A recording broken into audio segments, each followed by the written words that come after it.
Pendant mes études en médecine, j'ai dû faire un stage de nuit dans une ancienne clinique psychiatrique à moitié abandonnée.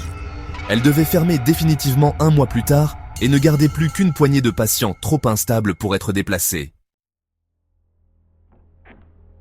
Le personnel évitait un couloir entier, le secteur C3. On disait que c'était là que les cas les plus irrécupérables étaient enfermés. Mais ce n'est pas ce qui m'a marqué, c'est ce qui s'est passé la 3e nuit. Un infirmier m'a glissé un papier avant de quitter son poste. Aucune explication, juste une ligne écrite à la main. Si tu entends frapper 3 fois à la porte 306, ne réponds pas, même si elle pleure, même si elle appelle ton nom. Je pensais à une blague d'ancien, mais cette nuit-là, à 3h06, j'ai entendu les 3 coups. Lents, précis, comme une horloge morbide. Je me suis figé. Il n'y avait personne d'enregistré dans la chambre 306. Et pourtant, une voix s'est élevée. Ma propre voix. « Ouvre s'il te plaît, je suis là !» J'ai reculé, tremblant. La voix répétait, encore et encore. Je suis allé voir le registre.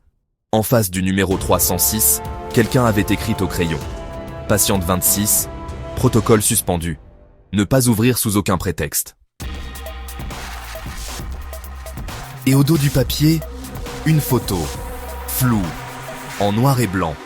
On voyait une silhouette derrière une vitre, avec un sourire impossible à humain.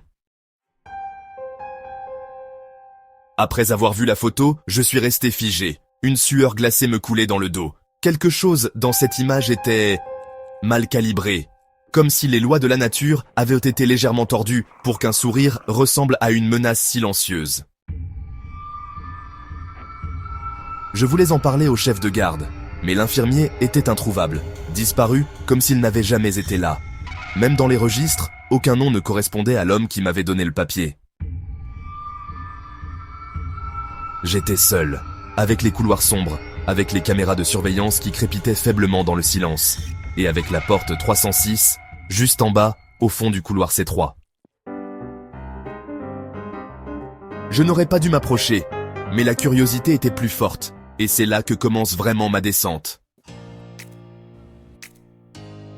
3h33 du matin, le même horaire que dans les récits urbains, la fameuse heure du diable. Cette nuit-là, au lieu des 3 coups, j'ai entendu un murmure, presque imperceptible, mais répété.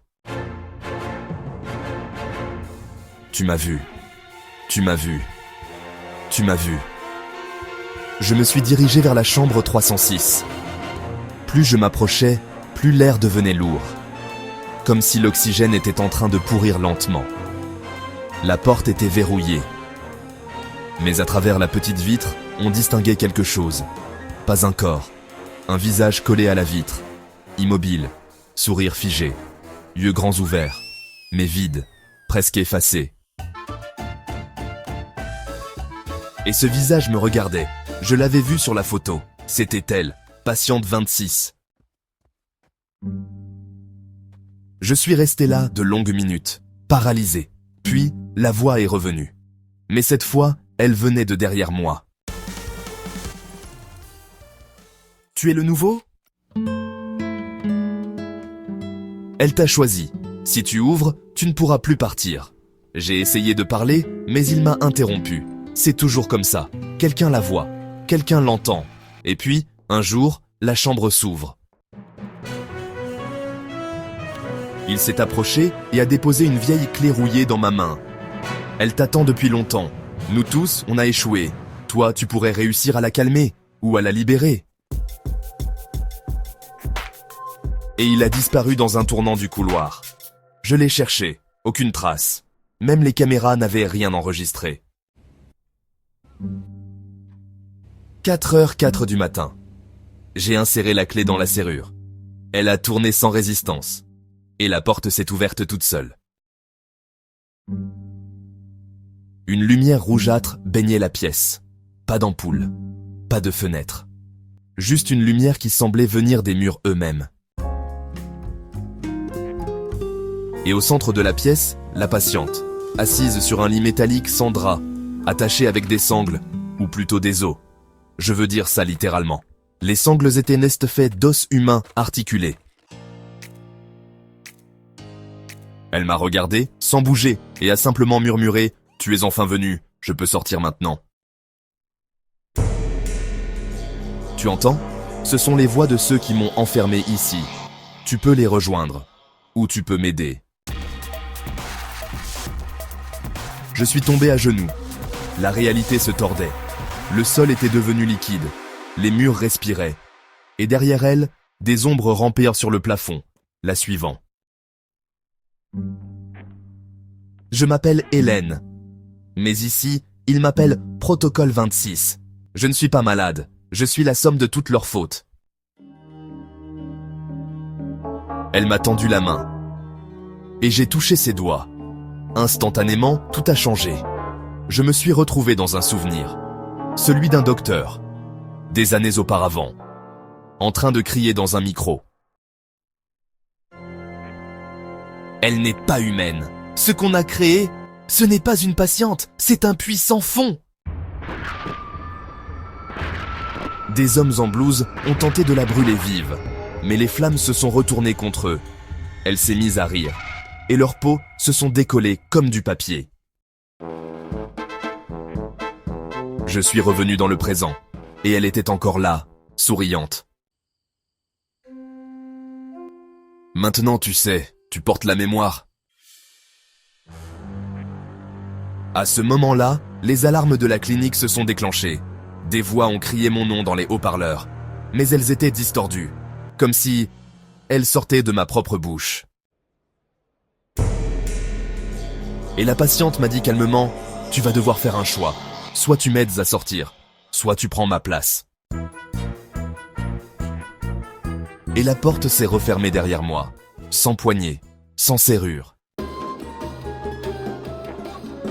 Juste moi, et elle, et cette caméra, dans un coin, qui s'est allumée toute seule.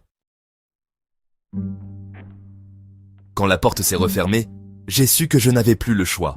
Soit je devenais comme elle, soit je la libérais, avec tout ce que cela impliquait. Hélène s'est tournée vers moi. Son visage était calme, mais son ombre sur le mur bougeait indépendamment. Elle avait pris la forme d'un homme, d'un enfant, d'un animal. Elle n'était plus un être humain. « Je ne suis pas un monstre », m'a-t-elle dit. « C'est eux qui ont fait de moi ce que je suis. » Puis elle a tendu le doigt vers une trappe que je n'avais jamais vue. Un carré métallique, au sol, marqué du symbole P26 gravé à la main. Je l'ai ouverte. Une échelle descendait dans une obscurité plus épaisse que la nuit elle-même. Je l'ai suivie. Le niveau -6. Un étage qui n'apparaissait sur aucun plan. Ici, l'air était chaud, poisseux, saturé d'un battement sourd comme un cœur sous terre.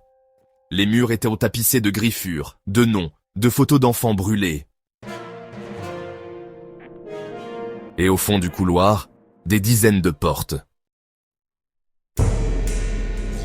Derrière chaque porte, des versions d'Hélène, des enfants, des vieillards, des silhouettes sans visage. Ils m'ont cloné, fragmenté. Chaque fragment est un souvenir qu'ils ont tenté d'effacer. Mais tu m'as regardé, tu as ouvert la porte. Alors maintenant, tu dois regarder jusqu'au bout. Je n'ai pas eu le temps de répondre.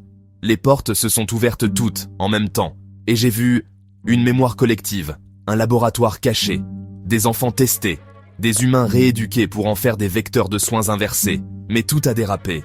Un des sujets a développé la capacité de refléter la peur des autres, de l'amplifier, de transformer un regard en miroir du traumatisme personnel.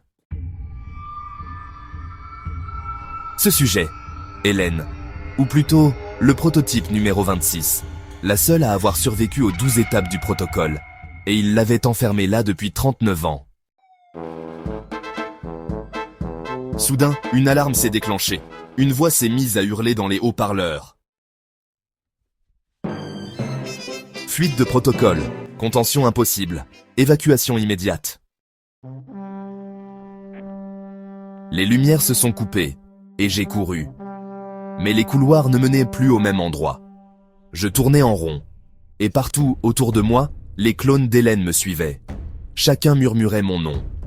Mais pas mon prénom, mon nom complet, mon numéro de dossier, mon dossier médical, mon historique, mon... Ils savaient tout. Je suis tombé à genoux, et dans la pénombre, une seule lumière restait. Un écran, une vidéo, ma vidéo, filmée depuis la chambre 306. Tu l'as libérée, elle est en toi. Tu es désormais sujet 27. J'ai été retrouvé le lendemain, errant sur le parking de la clinique, nu, couvert de sang. Aucune preuve n'a été retrouvée. La chambre 306 n'existait pas dans les plans. Aucun employé ne se souvenait de moi. Mais j'ai gardé les cicatrices. Et chaque nuit, à 3h06, je me réveille, debout devant une porte imaginaire, avec 3 coups frappés à l'intérieur. Et parfois, je la vois, dans le miroir, derrière moi, souriante. Tu penses que c'est juste une histoire ? Tape protocole 26 dans Google. Tu verras que le terme a réellement été utilisé par une clinique fermée en 1998. Certaines photos floues circulent encore sur des forums interdits. Tu veux que je fouille plus ? Abonne-toi, parce que j'ai retrouvé un enregistrement audio classé top secret lié à cette patiente. Et dans la prochaine vidéo, je vais te le faire entendre. Mais attention, une fois que tu entends sa voix, tu rêves d'elle. Et dans le rêve, tu ne peux plus te réveiller.